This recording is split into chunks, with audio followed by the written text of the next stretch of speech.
I have now had the Asics Gel-Nimbus 25 for 10 months now. I've used it a lot during my current training block as my go-to recovery running shoe, and it's in that 250 to 300 mile range where I personally see a lot of my shoes start to take a nosedive in terms of their performance. So in this video, I want to give you an update on how the shoe is doing for me as it reaches its retirement stage of life and what it's been best at throughout its life with me and where it could use a little bit of help.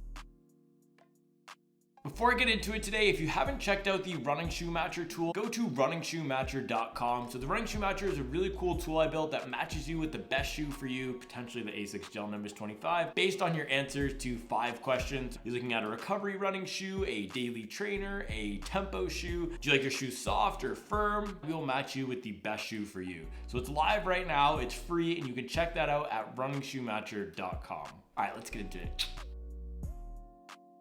Okay, so as I mentioned in the intro, this has been my go-to recovery running shoe for the last block. Now, how I've been using this is days after hard workouts when I'm feeling very beat up, I will strap this on. So in my current training cycle, I'm running about 100 miles a week, where I was running about 100 miles a week at my peak. I've tapered that down to about 80 miles per week this week and 90 miles per week last week. But this is my go-to shoe for those days where I was feeling super torched in those mornings. So it'd be these morning 10-mile runs or my doubles 4 to 6 miles after that 10-mile run when I just wanted something that was gonna really pamper my legs.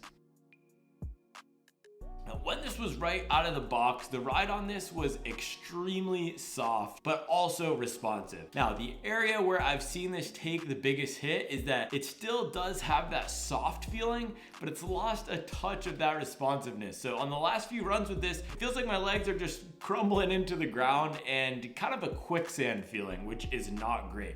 So on those days when I'm very fatigued, it's almost like I have to work a little bit harder to run than I need to because this is starting to kind of weigh me down. And it is on the heavier end of the recovery running shoe and soft daily trainer spectrum. It's about 10.1 ounces. So with the foam losing some of that energy return and the heavier weight, it's entering into a new phase of its life where it's kind of losing the purpose that it's designed for. So for me, in a recovery running shoe, I want something that makes it easy to run. Yes, one part of the recovery running experience is you want something soft and protective, but if it's soft and protective, but also forcing you to use more energy because you need to fire your muscles a bit more because you're not getting that energy return or that toe off, then it's not doing its job. And for me now in its 250 to 300 mile range, that's what I'm feeling like with this Gel-Nimbus. It feels like it's not doing its job for me anymore. Now, part of that might be because I'm more fatigued than ever, but that is when you want a shoe like the Gel-Nimbus, right? When you are not feeling your best, you want something that you could strap on that's gonna make it easier to run.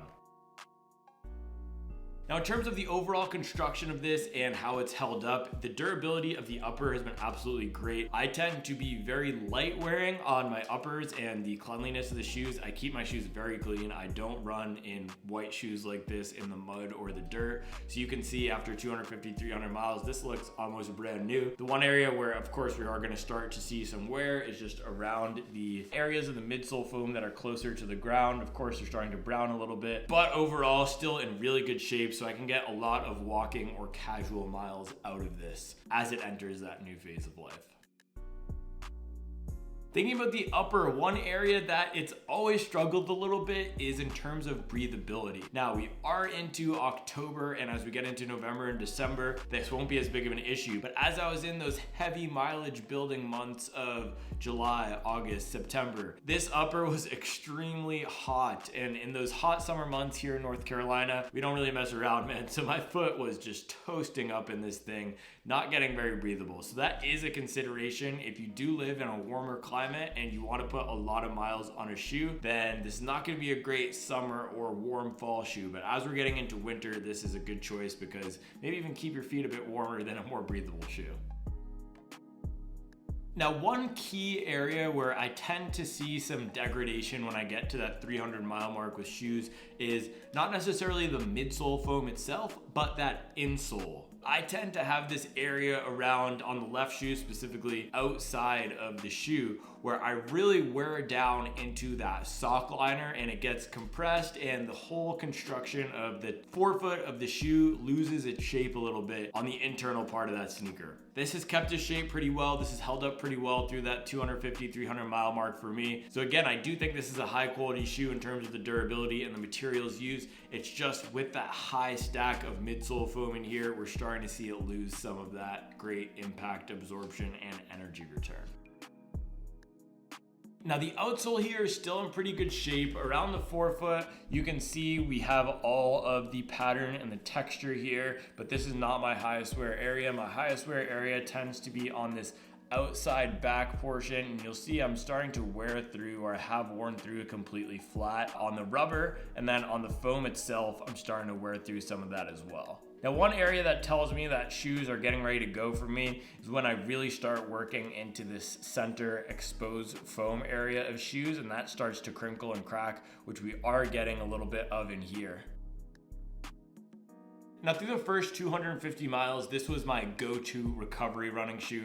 Because it has this rocker and this soft foam, it was a great shoe for those days where I was super tired. But as we're getting into the next phase of life, I might pull this out a little bit into casual use, but I think it can still be a serviceable daily trainer. While that sounds a little bit ironic using a shoe that's losing its energy return as a daily trainer, my rationale for that is I would rather use this for days where I have more energy and I have more force and I have more muscle fibers that I can fire off than on days where I'm fatigued. Because with the heavier weight and with that softer foam on those fatigue days, this is just not doing the trick for me. But on those days where I'm a bit more spry, where I can pick up the pace a little bit more, I think this actually might be a solid training companion as a heavier shoe that's gonna force me to work my muscles a bit more than I otherwise might have to. Now, I know some people actually out of the gates with this shoe said they felt that mushiness. I didn't. I felt that energy return. I felt a nice rockered feel that made it easier to run. But as we're getting into that 250, 300 mile range, all of that's going down a little bit. Now, in terms of how much longer this will last, I think it's got about 10 more good runs in it, which for me is about 100 miles. I'm running 10-mile runs. So it might last up into 350 miles for me, but it's definitely lost some of that performance that it was designed to deliver in terms of impact absorption with energy return. Now, that's a little bit disappointing because it's a $160 shoe. I wish it would last until 350 to 400 miles, but that is the downside of these modern foams, and that is the downside of this massive stack of foam that you're going to see here. With it being airier and lighter, it doesn't have as much structure to it to last as long as we'd like it to. Now, in terms of if I would buy this again, yes, this was a fun shoe to run in as my primary recovery running shoe. I wouldn't rank it higher than the Saucony Triumph, which was my recovery running shoe earlier this year. That shoe is a bit more versatile than this. And once I retire this, I'm not gonna buy another pair of it just because I wanna try some new things out there. I'm really excited about the Topo Atmos. I'm also really excited about the New Balance 1080 V13. So those are the two that I'm looking for to replace this one. But if you are looking for your recovery running shoe and you want something that's very soft and very protective, this could be a good option.